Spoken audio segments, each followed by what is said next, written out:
चलिए चालू करते हैं। लास्ट 2 क्लासेस में हम लोगों ने सामान्य जानकारी कंप्लीट कर ली थी। आज तीसरी कक्षा है हमारी और आज तीसरी कक्षा में एक नया टॉपिक चालू हो रहा है जिसे हम ऊर्जा के नाम से जानते हैं। छत्तीसगढ़ में क्या देखेंगे? ऊर्जा। ठीक है, कल थोड़ा सा बेसिक ओवरव्यू दिया था मैंने, लेकिन आज फिर से उसी जीरो से चालू करते हैं और आज पूरा का पूरा ऊर्जा खत्म करके जाएंगे। ऊर्जा की अगर बात करें हम तो ऊर्जा है ना एक बहुत ही बेसिक नीड है और Chhattisgarh zero power cut state होने के साथ साथ सरप्लस है ना स्टेट का दर्जा भी हासिल करके रखता है ऊर्जा के मामले में। तो छत्तीसगढ़ विद्युत ऊर्जा के दृष्टिकोण से बहुत महत्वपूर्ण राज्य है जो कि देश के विद्युत ऊर्जा की आपूर्ति में अपनी भूमिका निभाता है। तो ये हमको ध्यान रखना है कि छत्तीसगढ़ के लिए बहुत इंपॉर्टेंट टॉपिक हो जाता है और किसी भी एग्जाम में यहां से प्रश्न पूछना और आने की संभावना बहुत ज्यादा बढ़ जाती है ना। कल हमने क्या देखा था, थोड़ा सा चालू किया था कि छत्तीसगढ़ राज्य में CSEB Chhattisgarh state electricity board की स्थापना कब हुई थी। तो हमने देखा था कि 15 नवंबर सन 2000 है ना। कब? 15 नवंबर सन 2000 को छत्तीसगढ़ स्टेट इलेक्ट्रिसिटी बोर्ड की स्थापना हुई थी। किसकी स्थापना हुई थी? CSEB की स्थापना हुई थी। ठीक है, इसके बाद क्या हुआ आगे चल करके सन 2008 का काल आया। कल हम पढ़ चुके हैं इसको। सन 2008 का काल आया और CSEB को क्या कर दिया गया? तो CSEB का विघटन कर दिया गया। बोले अब CSEB जैसी संस्था सरकारी संस्था नहीं रहेगी। इसके स्थान पे क्या किया गया? 5 निजी कंपनियों की स्थापना की गई। 5 प्राइवेट कंपनीज को गेम में लाया गया। 5 निजी कंपनियों की स्थापना हुई है ना। कौन कौन सी? कल हम पढ़ चुके हैं। पहला CSPGCL, फिर CSPHCL, फिर CSPTCL, फिर CSPDCL और CSPTCL। तो कुल 5 हमारे यहां पर कंपनियों की स्थापना की गई। Chhattisgarh state power generation company limited, Chhattisgarh state power holding company limited, Chhattisgarh state power transmission company limited, Chhattisgarh state power distribution company limited और Chhattisgarh state power trading company limited. पढ़े थे कल कि हाँ भाई कोरबा में क्या कर रहे हैं? विद्युत का उत्पादन कर रहे हैं, इसलिए एक यूनिट लगा दिए, एक कंपनी बना दिए जिसका नाम रखा गया पावर जनरेशन कंपनी लिमिटेड। फिर थोड़ी देर होल्ड करके रखे तो होल्डिंग कंपनी, फिर उसको ट्रांसमिट कर दिए तो ट्रांसमिशन कंपनी लिमिटेड, फिर उसको डिस्ट्रीब्यूट कर दिए तो डिस्ट्रीब्यूशन कंपनी लिमिटेड, फिर उसका ट्रेडिंग किए तो ट्रेडिंग कंपनी लिमिटेड। आगे चल के सरकार को यह समझ में आया कि 5 कंपनियों की भी आवश्यकता नहीं है। तो सन 2023 में क्या होता है? सन 2023 में सरकार ने कंपनी का आकार छोटा करने का फैसला किया और बोले कि ये वाली जो कंपनी है Chhattisgarh state power holding company limited, इसको क्या कर देंगे? हम मर्ज कर देंगे, विलय कर देंगे। किसमें? CSPTCL अर्थात Chhattisgarh state power transmission company limited में। इसका तात्पर्य क्या हुआ कि अब से CSPTCL ये सारे कार्यों का भार कौन सी कंपनी उठाएगी? तो पावर ट्रांसमिशन कंपनी लिमिटेड उठाएगी और ये कंपनी खत्म हो जाएगी। वैसे ही यहां पर जो CSPTCL था पावर ट्रेडिंग कंपनी लिमिटेड, इसका मर्जर कर दिया गया CSPDCL में, Chhattisgarh state power distribution company limited में। किसमें? छत्तीसगढ़ स्टेट पावर डिस्ट्रीब्यूशन में। अब CSPTCL पावर ट्रेडिंग के सारे कार्यों का भार किसके ऊपर आ गया? Power distribution. तो वर्तमान में छत्तीसगढ़ में कुल कितनी विद्युत कंपनियां कार्यरत है? तो हमको बताना है 3। पहली कंपनी है Chhattisgarh state power generation company limited, दूसरी कंपनी है Chhattisgarh state power transmission company limited और तीसरी कंपनी है Chhattisgarh state power distribution company limited. तो कल पढ़े थे यहां तक के, ठीक है। आज उससे थोड़ा सा आगे बढ़ा रहे हैं। इसके बाद हमने देखा था कि 15 नवंबर सन 2000 है ना, 15 नवंबर सन 2000 को छत्तीसगढ़ राज्य की विद्युत उत्पादन क्षमता कितनी थी? तो 1360 मेगावाट हुआ करती थी। कितने मेगावाट हुआ करती थी? 1360 मेगावाट जो कि वर्तमान तिथि, तो वर्तमान तिथि किसको माना जाता है, तो विगत वर्ष के सितंबर माह को, है ना। तो यहां पर सितंबर 2025 तक का आंकड़ा लिया जाता है, ठीक। तो वर्तमान स्थिति के हिसाब से छत्तीसगढ़ की कुल विद्युत उत्पादन क्षमता 2978.7 मेगावाट। कितने मेगावाट है, तो 2978.7 मेगावाट, अर्थात 1360 मेगावाट से बढ़ करके हम कहां पे पहुंच गए हैं, तो 2978.7 मेगावाट तक के पहुंच गए हैं। जहां अगर हम देखें, है ना, तो 119% का ग्रोथ दिखाई देता है। कितने परसेंट का ग्रोथ दिखाई देता है, 119% का, ठीक है। एक समय था जब ये 119 के स्थान पे 152% हो चुका था। इसका मतलब हमने क्या कर लिया था, हमने अपनी विद्युत उत्पादन क्षमता को बढ़ा करके 152% तक पहुंचा दिया था, जो कि 3424 मेगावाट तक के हम पहुंच चुके थे। लेकिन अब कुछ क्षमता घटी भी है और वापस से हम कहां पर आ गए हैं, 119% के ग्रोथ में। तो ये अपने को ध्यान रखना, ये तीन आंकड़े बहुत महत्वपूर्ण है, हमें ध्यान रखने होंगे, है ना। चलिए चालू करते हैं आगे। तो छत्तीसगढ़ राज्य की कुल विद्युत उत्पादन क्षमता कितनी है, 2978.7 मेगावाट। ये 2978.7 मेगावाट जो है, इसमें से तापीय विद्युत गृह अर्थात थर्मल पावर प्रोजेक्ट से, किससे, थर्मल पावर प्रोजेक्ट से 2840 मेगावाट विद्युत का उत्पादन होता है, ठीक है। जो 2978.7 है उसमें से 2840 मेगावाट कहां से आ रहा है, तो ताप विद्युत गृहों से आ रहा है। वहीं अगर हम बात करें, ठीक है, जल विद्युत गृह की अर्थात hydro power project sorry hydro power projects की बात की जाए, तो हाइड्रो पावर प्रोजेक्ट से छत्तीसगढ़ में 138.7 मेगावाट विद्युत का उत्पादन हो रहा है, ठीक है। तो 138.7 मेगावाट जल विद्युत से और तापीय विद्युत गृहों से कितना, तो आपका 2840 मेगावाट। चलिए सबसे पहले तापीय विद्युत गृहों पर चर्चा करते हैं। तापीय विद्युत गृह पे जब हम चर्चा कर रहे हैं तो हमें यह ध्यान रखना होगा तो कि तापीय विद्युत का निर्माण छत्तीसगढ़ में दो ही जिलों में हो रहा है। एक जिला है कोरबा, वहीं दूसरा जिला है हमारा जांजगीर चांपा, ठीक है। तो एक कोरबा जिला हो गया और एक जांजगीर चांपा जिला हो गया। इन दो ही जिलों से क्या हो रहा है, तापीय विद्युत गृहों के माध्यम से, थर्मल पावर प्रोजेक्ट्स के माध्यम से विद्युत ऊर्जा का उत्पादन किया जा रहा है। सबसे पहले अगर कोरबा चले तो कोरबा में सबसे पहले जाना होगा हमें कोरबा पूर्व, ठीक है। छत्तीसगढ़ में जो पहली तापीय विद्युत ऊर्जा परियोजना लगी थी वो 1958 में कोरबा पूर्व में लगी थी, जिसे हम लोग कोरबा E1 के नाम से जानते थे। मैंने कहा थे इसका मतलब ये क्लियर है कि ये बंद हो चुकी होगी, वर्तमान में इसका संचालन नहीं किया जा रहा है, डीकमीशन्ड हो गई। अब वर्तमान की अगर बात की जाए तो वर्तमान में कोरबा E4 नाम की एक तापीय विद्युत गृह यहां पर संचालित की जा रही है, कोरबा ईस्ट 4, जिसे हम लोग डॉक्टर श्यामा प्रसाद मुखर्जी ताप विद्युत गृह के नाम से भी जानते हैं। किस नाम से भी जानेंगे, तो डॉक्टर श्यामा प्रसाद मुखर्जी ताप विद्युत गृह।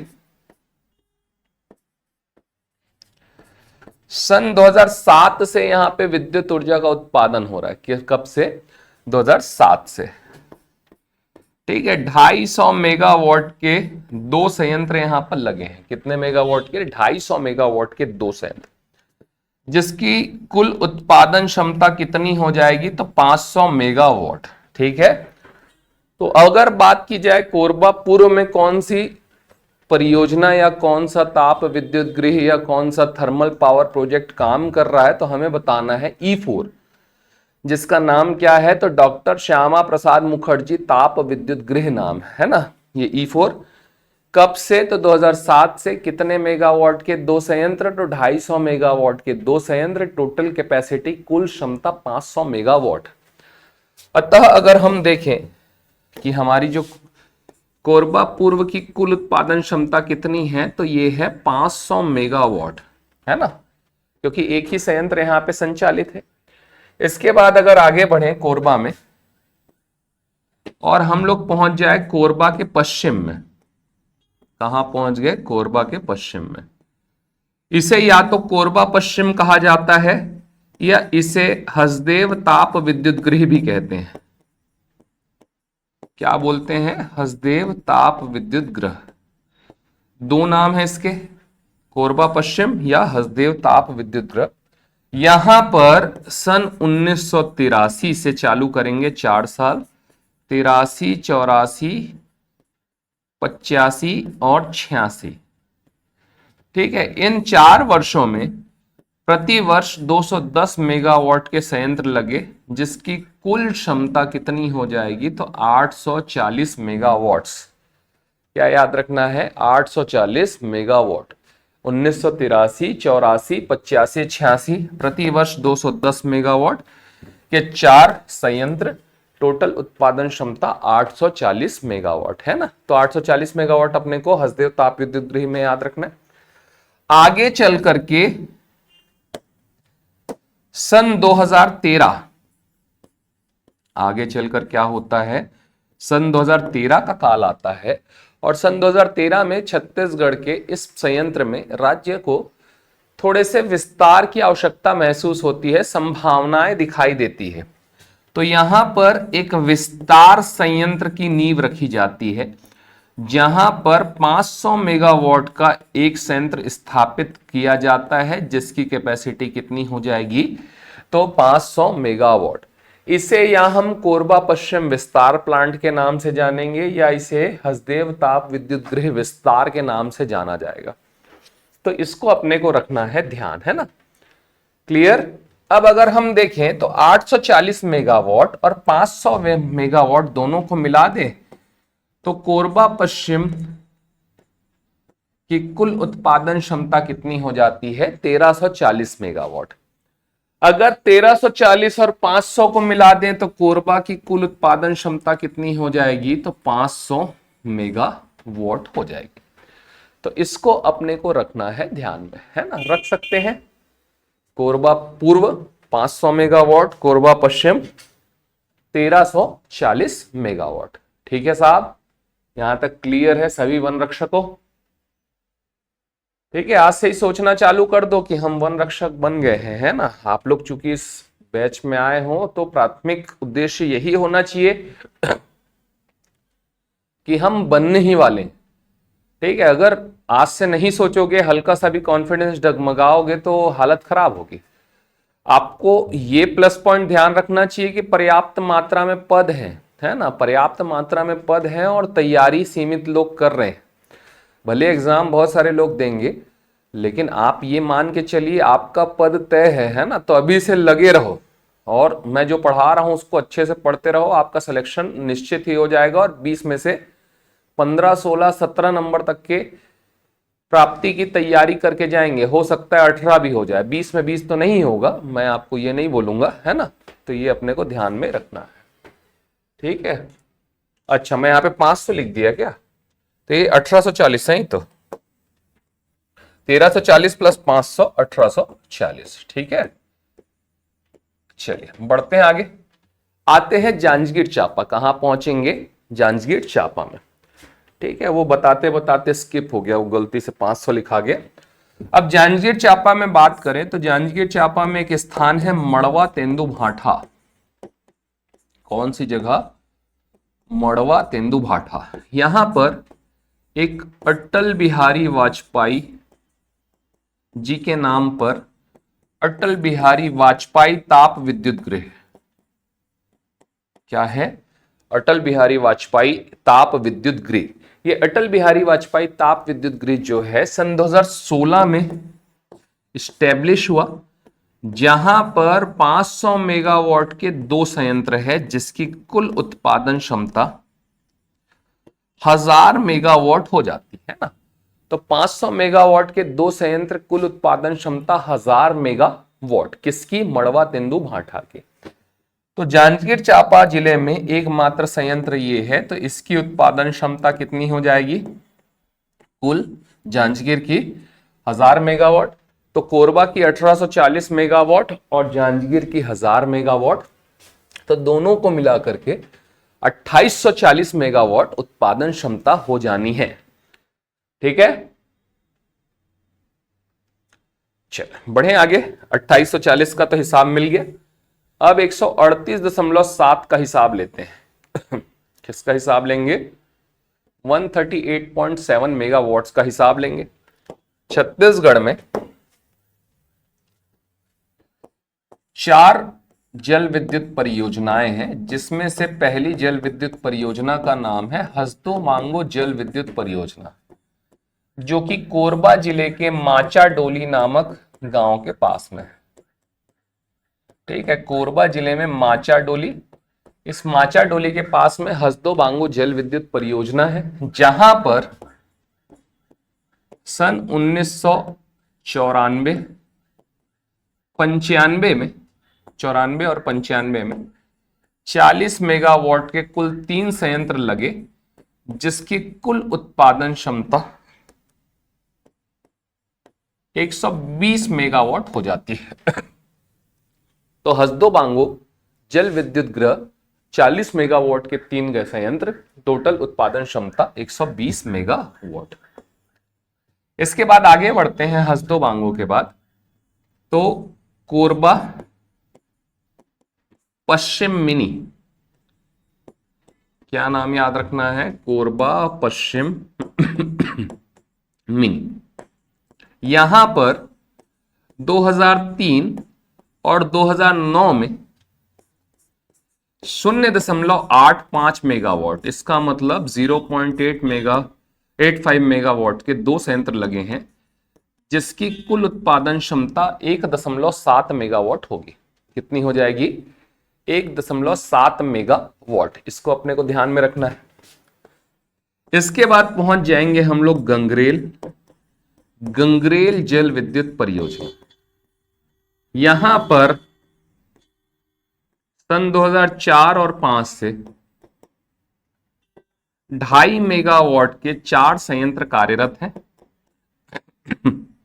जिसकी कुल उत्पादन क्षमता हो जाती है 10 मेगावाट। तो 2.5 मेगावाट के 4 संयंत्र, कुल उत्पादन क्षमता 10 मेगावाट।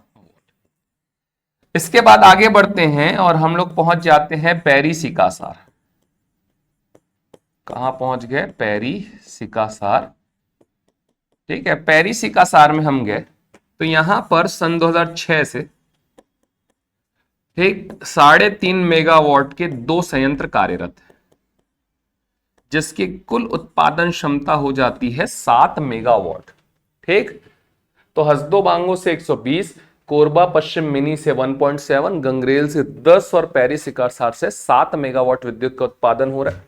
120 और 10 130, 130 और 7 137 प्लस 1.7 कितना हो गया? 138.7 मेगावाट्स। तो ये है पूरी की पूरी स्थिति छत्तीसगढ़ में जो राज्य आधारित उद्योग है, उससे हमारी उत्पादन क्षमता का हिसाब किताब।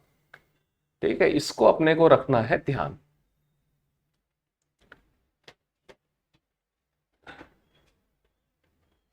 ठीक है, रख सकते हैं दिमाग में।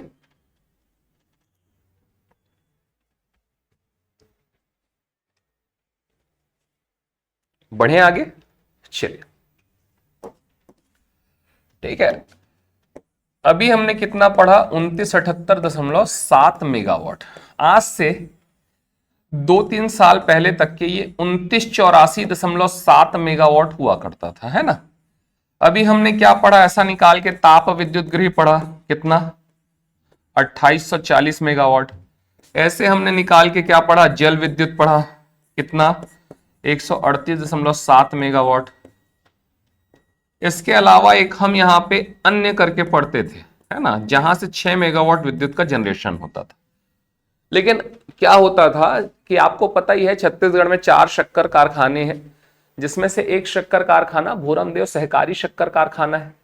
तो भोरमदेव सहकारी शक्कर कारखाना जो है हमारे यहाँ पर, वहां पे जब गन्ने का रस निकाल लिया जाता था, तो गन्ने के रस को निकालने के बाद जो गन्ने की खोई होती है उसको जला करके हम यहाँ से 6 मेगावाट विद्युत का उत्पादन करते थे और अभी भी हैं।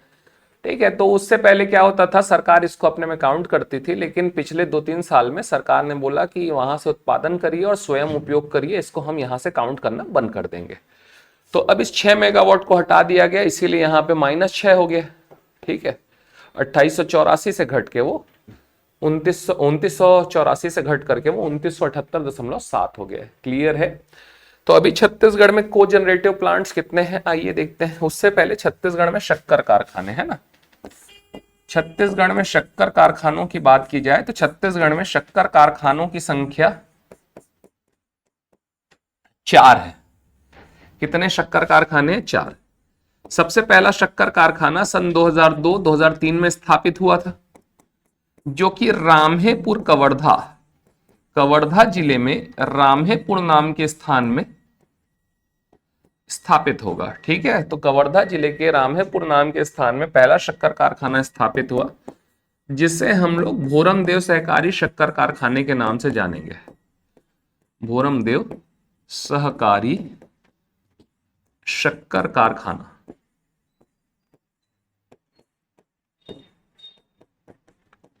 ठीक, इसके बाद आगे बढ़ करके सन 2007 सरकारी डॉक्यूमेंट्स के अनुसार, ठीक है, सूरजपुर जिले में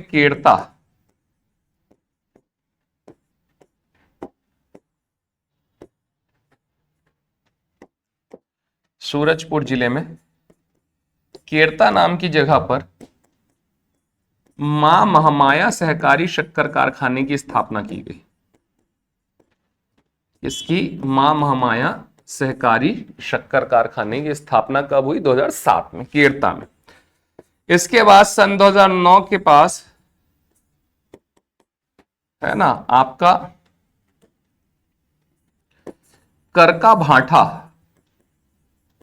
या करका भाट, जो कि बालोद जिले में मौजूद है। यहां पर प्रदेश का तीसरा शक्कर कारखाना स्थापित हुआ, जिसका नाम रखा गया दंतेश्वरी मैया सहकारी शक्कर कारखाना।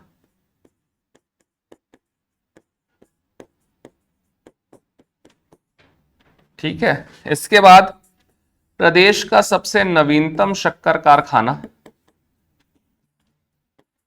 बिसेसरा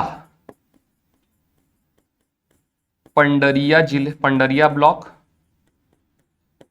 कवर्धा या कबीरधाम जिले में स्थापित हुआ, जिसका नाम रखा गया सरदार वल्लभ भाई पटेल जी के नाम पे, और इसे हम सरदार वल्लभ भाई पटेल सहकारी शक्कर कारखाने के नाम से जानते हैं। तो छत्तीसगढ़ में कुल कितने शक्कर कारखाने? तो आपके 4 शक्कर कारखाने हैं। इसके अतिरिक्त एक शक्कर कारखाना प्रस्तावित भी है, जो कि बेमेतरा जिले में चंदनू नाम की जगह पर प्रस्तावित है। ठीक है, तो बेमेतरा के चंदनू में एक शक्कर कारखाना प्रस्तावित है। तो इस प्रकार छत्तीसगढ़ में 4 शक्कर कारखाने हैं और एक शक्कर कारखाना प्रस्तावित है। बेसिकली अभी हमको क्या देखना है? तो अभी हमको देखना है को जनरेटिव पावर प्लांट्स।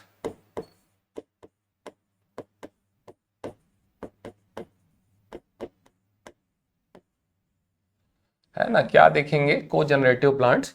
तो को जनरेटिव प्लांट्स इतने है ना, जिसमें से भोरमदेव सहकारी शक्कर कारखाना से 12 मेगावाट, यहां से 6 मेगावाट, यहां से 3 मेगावाट और यहां से 14 मेगावाट का हिसाब किताब होना है। 14 3 17, 12 6 18, 17 17 34 और 1 35। तो कुल 35 मेगावाट विद्युत का उत्पादन हम कहां से करेंगे? तो को जनरेटिव प्लांट से करेंगे, जिसमें से ये और ये प्रस्तावित है, बाकी वहां से कार्य हो रहा है और बाकी जल्द ही यहां से भी विद्युत का उत्पादन होना चालू हो जाएगा। तो इसको अपने को रखना है, ध्यान रख सकते हैं क्या दोस्त? बढ़े आगे हल्का सा, चलिए ठीक है ना। अभी हमने क्या पढ़ा इससे पहले, है ना, छत्तीसगढ़ में तापीय विद्युत गृह और जल विद्युत गृह।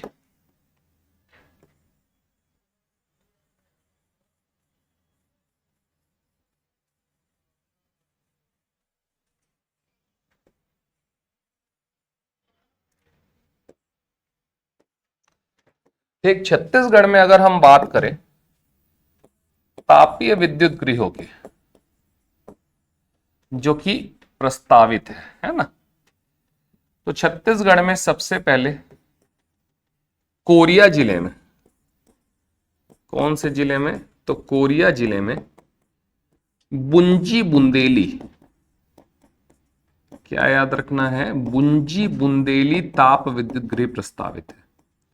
नाम है बुंजी बुंदेली ताप विद्युत गृह। दूसरा है हमारा सूरजपुर जिला, है ना, तो सूरजपुर जिले में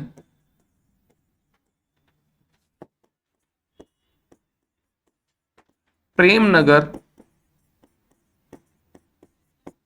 और भैया थान ताप विद्युत गृह प्रस्तावित है। एक प्रेमनगर और एक भैया थान।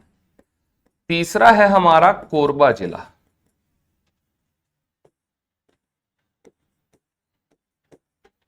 ठीक है, तो कोरबा जिले में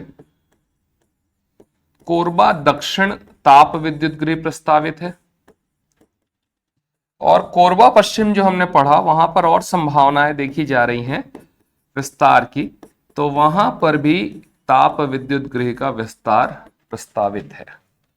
तो इतनी सारी हमारी तापीय विद्युत गृह यहां पर प्रस्तावित देखी जा सकती है ना। कौन कौन सा? कोरिया में बुंजी बुंदेली, सूरजपुर में प्रेमनगर भैया थान, ठीक है। उसके अलावा आपका कोरबा में कोरबा दक्षिण और नीचे कोरबा पश्चिम।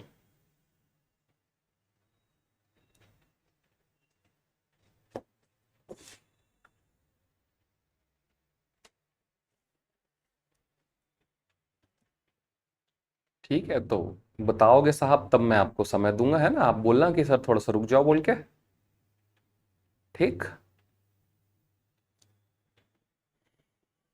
बढ़े आगे, चलिए, है ना।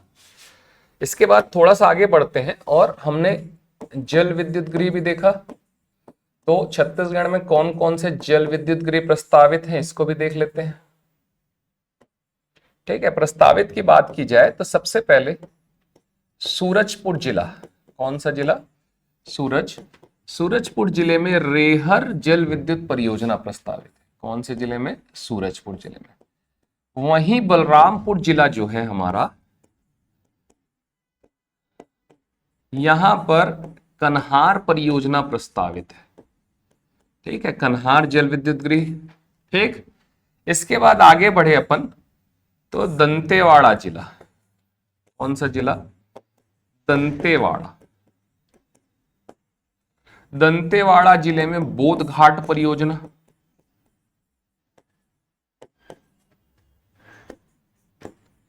और बस्तर जिले में, कौन से जिले में? बस्तर जिले में मटनार नाला परियोजना प्रस्तावित है, ठीक। तो बस्तर जिले में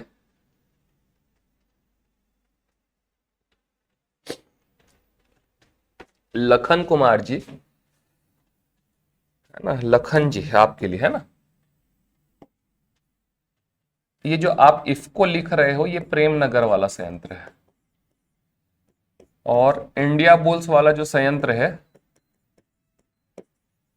वो भैया थान वाला है। तो आप गलत नहीं हो, बट यही संयंत्र ही वो है जो आप कहना चाह रहे हो, है ना, ठीक है साहब। बढ़े थोड़ा सा आगे, तो ये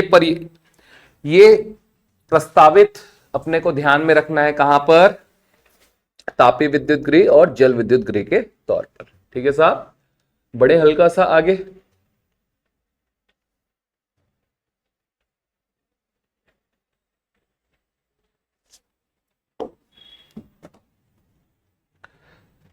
चलिए अब रिन्यूएबल एनर्जी, अक्षय ऊर्जा देखते हैं या नवीकरणीय ऊर्जा।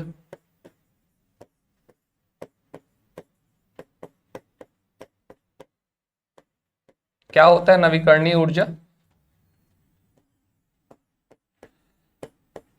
है ना, ऐसे सोर्सेस जो कभी खत्म नहीं होते और जिससे हम भविष्य की आवश्यकताओं की पूर्ति भी कर सकते हैं, और इनकी समाप्ति नहीं है, इसके संसाधन सीमित नहीं है, और इससे पर्यावरण संतुलन बने रहने की संभावना भी बनी रहती है।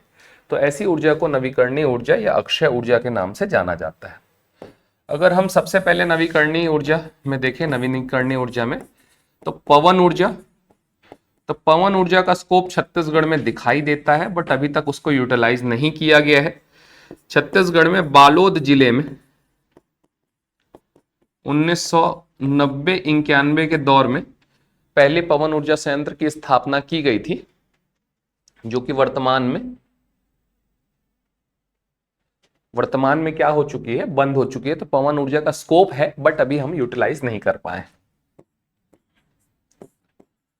बायोमास, है ना, बायोमास में भी हम क्या देख सकते हैं, गन्ने की खोई का उपयोग करके, कि गन्ने की खोई का उपयोग करके जस्ट हम पीछे देख चुके हैं कोजनरेटिव पावर प्लांट्स, और धान की भूसी को जला करके भी हम क्या कर सकते हैं, तो धमतरी से ये कार्य हो रहा है। तो बायोमास से विद्युत उत्पादन कहां पर हो रहा है, तो धमतरी जिले में हो रहा है, इसको अपने को ध्यान में रखना है। इसके बाद भूतापीय ऊर्जा हमारे यहां पर जियोथर्मल पावर प्लांट, तो बलरामपुर जिले के तातापानी में है क्या, कहां पर है, तातापानी, जो कि बलरामपुर जिले में तो ये अपने को ध्यान में रखना है। इसके अलावा परमाणु ऊर्जा की बात की जाए तो मोदी जी आए थे पिछले साल, तो उन्होंने कांकेर, धमतरी और बालोद में, कहां कहां, कांकेर, धमतरी और बालोद में बनाने की बात की है कि आगे चल के हम क्या करेंगे, परमाणु ऊर्जा पे काम करेंगे। ठीक है, छत्तीसगढ़ में। इसके अलावा अगर सौर ऊर्जा की बात की जाए तो सौर ऊर्जा में अगर हम देखें तो चरोदा है हमारा, दुर्ग जिले में चरोदा, वहां पर रेलवे का सबसे बड़ा सोलर प्लांट है। वहीं दुर्ग जिले में ही जो मरोदा है, वहां पर प्रदेश का पहला फ्लोटिंग सोलर पावर प्लांट है। क्या क्या है, फ्लोटिंग सोलर प्लांट। इसके बाद अगर हम देखें राजनांदगांव जिले में, तो यहां पर सौर panel says special economic zone की अवधारणा, है ना, किसकी, सौर पैनल सेज की स्थापना की गई है। वहीं अगर हम देखें इसी राजनांदगांव जिले में थाबा नाम की जगह है, जो कि है डोंगरगढ़ के पास। ठीक है, कहां है, डोंगरगढ़ के पास।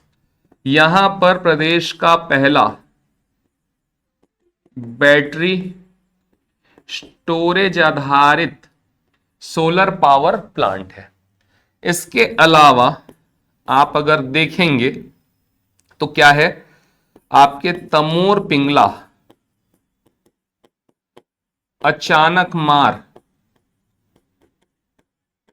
और पामेड़, यहां पर भी हम क्या देखते हैं, तमोर पिंगला, अचानक मार और पामेड़ में सौर पैनल का उपयोग करके रोशन किया जा रहा है। ठीक है, जंगल वाला क्षेत्र है, इस क्षेत्र में रोशनी नहीं पहुंच पाई है, तो अपन क्या कर रहे हैं, सौर पैनल के माध्यम से इस स्थान को रोशन कर रहे हैं। ठीक है, इसको ध्यान रखना है, सौर ऊर्जा में ये सारे काम हमारे यहाँ पे हो रहे हैं। इसके बाद अगर आगे बढ़े तो पंप स्टोरेज आधारित पावर प्लांट भी हमारे यहां पर है। तो प्रस्तावित है, अगर हम बात करें सबसे पहले बलरामपुर जिले का, तो बलरामपुर जिले में कोटपल्ली में पंप स्टोरेज आधारित परियोजना का विकास किया जा रहा है। इसके बाद अगर हम बात करें जशपुर जिले में, तो जशपुर जिले में रौनी और दनगरी में पंप स्टोरेज आधारित परियोजनाओं का विकास किया जा रहा है। फिर बात की जाए कोरबा की, तो कोरबा में हसदो बांगो डैम में भी पंप स्टोरेज आधारित परियोजना का निर्माण कार्य किया जा रहा है। इसके बाद अगला जिला है गरियाबंद। इस गरियाबंद जिले में पैरी सिकासार और कुरुंद परियोजनाओं में पंप स्टोरेज आधारित परियोजना का विकास किया जा रहा है।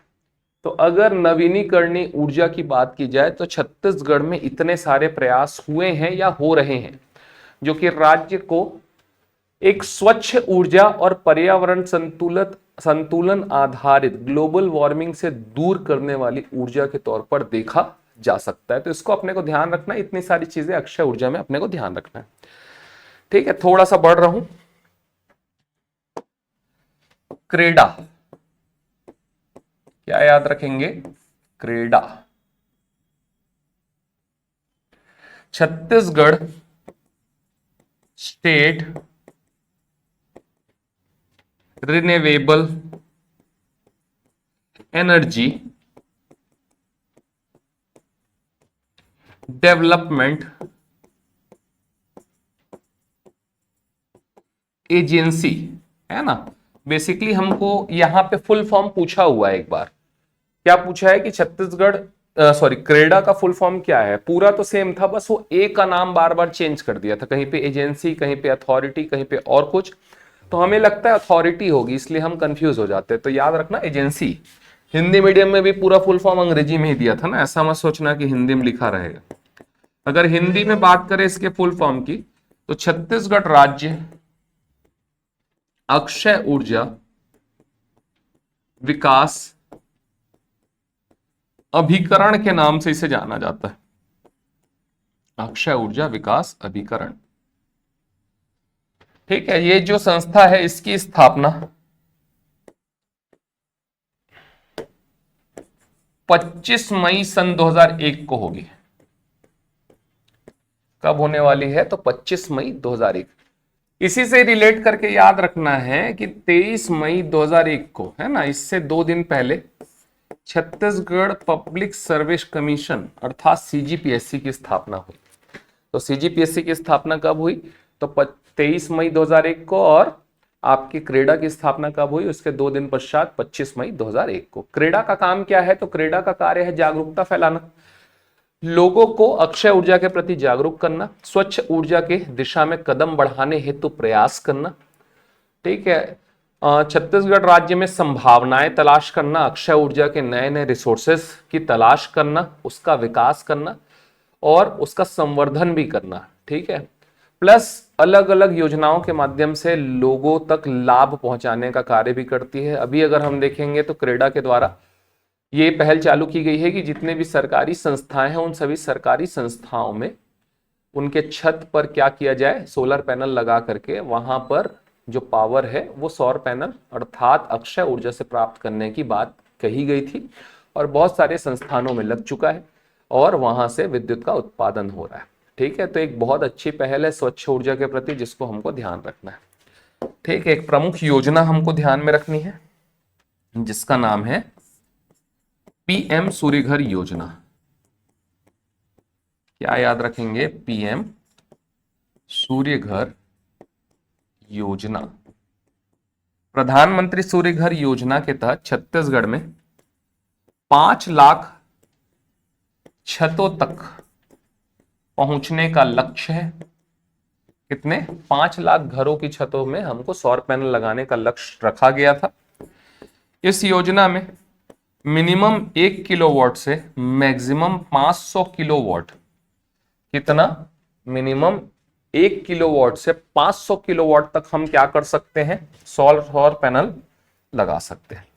इसमें क्या करेगी, सब्सिडी प्रदान करेगी सरकारें, जिससे आपको आर्थिक लाभ हो सके और इस योजना का ज्यादा से ज्यादा क्रियान्वयन भी हो सके।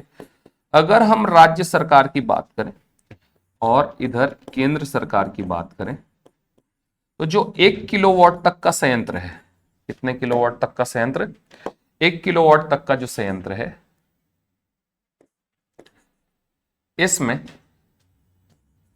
30,000 रुपए का सहयोग अर्थात सब्सिडी केंद्र सरकार देगी और 15,000 रुपए का सहयोग या सब्सिडी राज्य सरकार देगी। जबकि 2 किलोवाट वाले संयंत्र में 60,000 रुपए केंद्र सरकार और 30,000 रुपए राज्य सरकार। वहीं 3 किलोवाट या अधिक के संयंत्र में 78,000 रुपए की राशि की सब्सिडी केंद्र सरकार और 30,000 रुपए की सब्सिडी राज्य सरकार द्वारा देय होगी।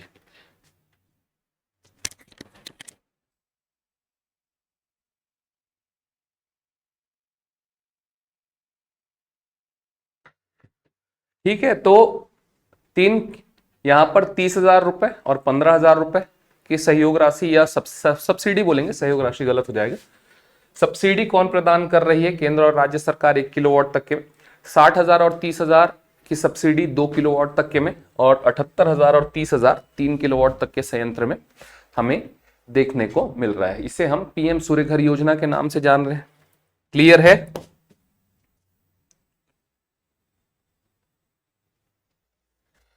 ठीक है, इसके अतिरिक्त अगर हम बात करें तो एक एम ऊर्जा योजना चल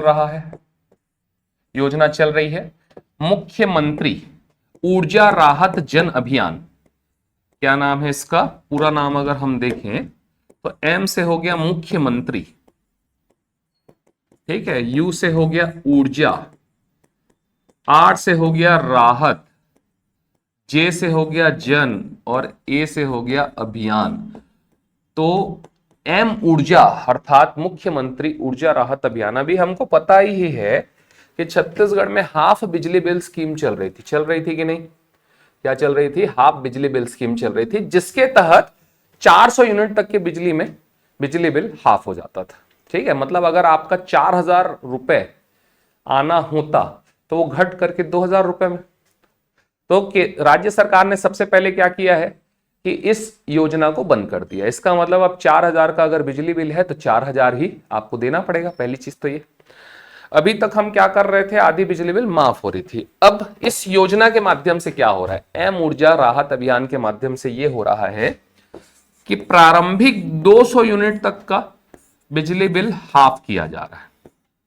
ठीक है, मतलब अगर आपका 500 यूनिट का कंजम्पशन हो रहा है तो इसको दो भागों में तोड़ेंगे, 200 यूनिट और 300 यूनिट।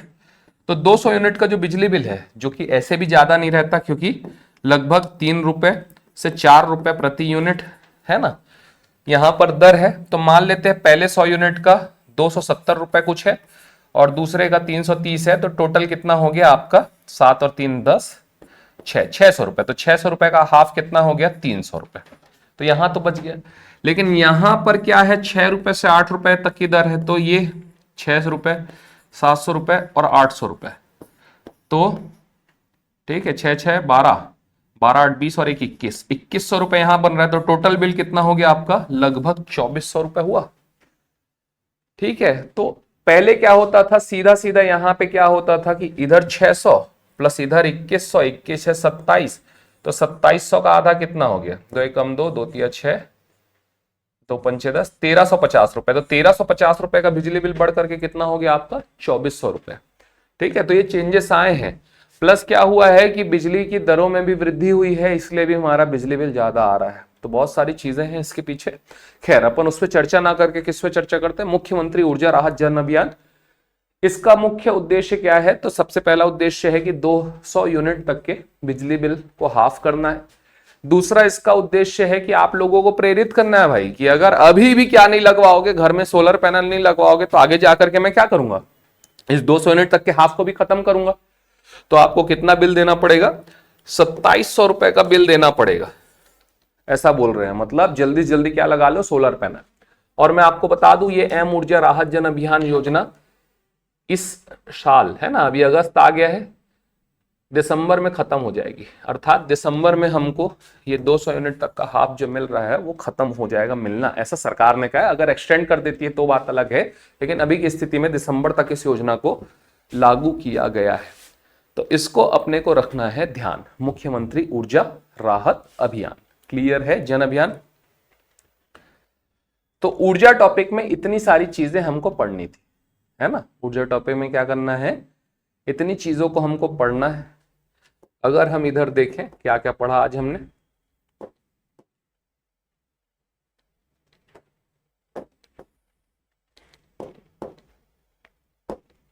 ठीक है। सबसे पहले आप मुझे ये बताओ, अरे मैं एग्जैक्ट नहीं बताया साहब आपको, मैं एक अंदाजा दिया, मैं आपको एग्जैक्ट पर यूनिट का प्राइस बता नहीं रहा हूं, ठीक है।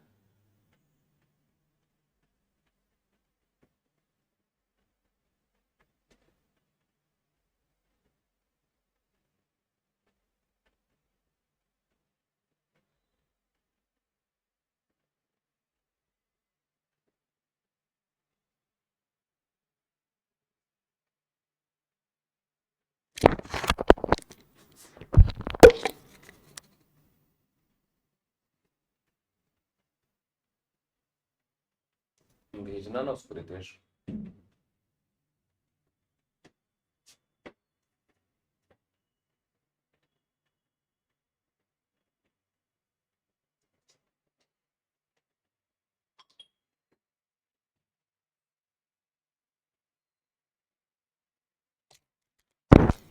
बाकी लखन जी आप गलत बोल रहे हो।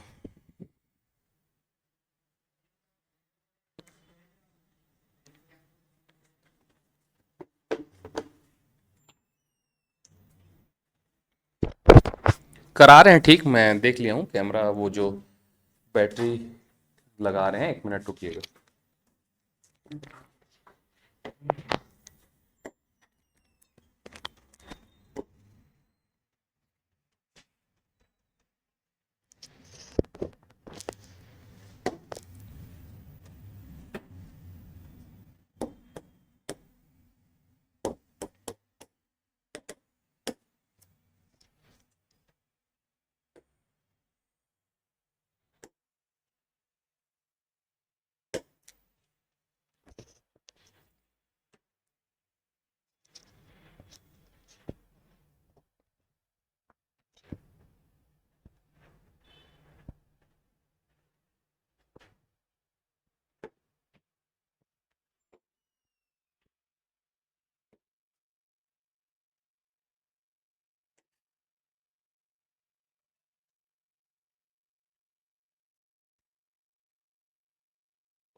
आप गलत बोल रहे हो लखन जी, है ना। आ गया वीडियो, क्लियर है क्या, ठीक है। मैं इसमें दिखाना चाह रहा था बट नहीं दिख रहा है, तो मैं यहीं पे दिखा देता हूँ। 0 से 100 यूनिट 4 रुपए 40 पैसा, ठीक है। 101 से 200 यूनिट 4 रुपए 50 पैसा, 201 से 400 यूनिट 6 रुपए, 401 से 607 रुपए, और 601 या उससे ज्यादा 8 रुपए 80 पैसा, मतलब 9 रुपए के आसपास है। आप 6 रुपए 80 पैसा बोल रहे हो, ये लगभग 8 रुपए 80 पैसा है, ठीक है। तो मैं जो कह रहा हूं वो सत्य है ना। तो खैर अपने को उसको ध्यान नहीं रखना है, अपने को ये चीज ध्यान में रखनी है, ठीक है। हमको योजना से मतलब है, हमको बाकी चीजों से कोई लेना देना नहीं है।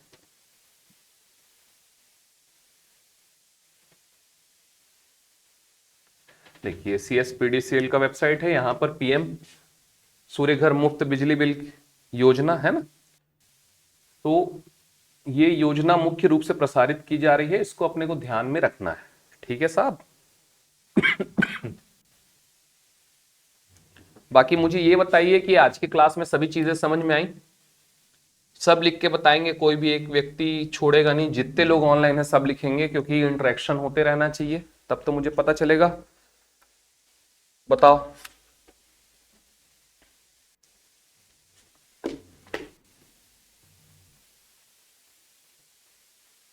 राहुल, सुनील, अनिल, सोनू, है ना, सुभाष, लितेश, प्रकाश, बताओ। ठीक है, आज ये जो टॉपिक अपन पढ़े ऊर्जा था, हाँ बताओ बताओ बाकी सब लोग भी। ठीक है, बहुत इंपॉर्टेंट टॉपिक है, ध्यान रखना, बहुत चर्चा का विषय भी है, जान ही रहे हो अभी स्मार्ट मीटर और ये सब बहुत सारा इशू चल रहा है, तो जो चीजें करंट में चलती हैं वहां से प्रश्न बनने की संभावना बनती है। हालांकि विवादित मुद्दा चल रहा है, बट हमको उस विवाद से लेना देना नहीं है, हमको ध्यान रखना है यहाँ पर किस चीज से, हमारे जो टॉपिक है वहां से प्रश्न उठने लायक।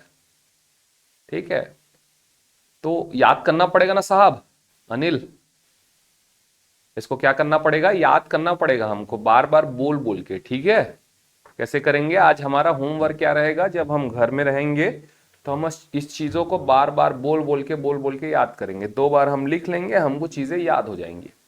ठीक है, तो याद देखो, पहली बार तो सुने हैं अपन, तो पहली बार अगर सुने हैं तो पहली बार में याद होने की संभावना होती है क्या, नहीं होती। ठीक है, लेकिन धीरे धीरे जब 2 बार 3 बार पढ़ोगे, इट डजेंट मीन कि रटते बैठना है, रटना नहीं है। ठीक है, पढ़ना है, भूलना है, पढ़ना है, भूलना है, पढ़ना है, भूलना है, आराम से बार बार करने पे चीजें याद हो जाएंगे, है ना। कल उद्योग पढ़ लेते हैं, लखन कैसे पढ़ ले उद्योग कल, बताओ। तनाव नहीं लो, धीरे धीरे हो जाएगा, है ना, बहुत कठिन काम नहीं है, धीरे धीरे क्या होगा, तरीका से अपन जब पढ़ते जाएंगे, मेरे साथ साथ आप पढ़ते जाओगे, बस घर में हल्का सा रिवीजन करोगे तो साथ साथ होता चलेगा। ठीक है, चलो खत्म करें फिर आज की क्लास। बताओ, कोई समस्या है तो बताओ, नहीं है तो बताओ।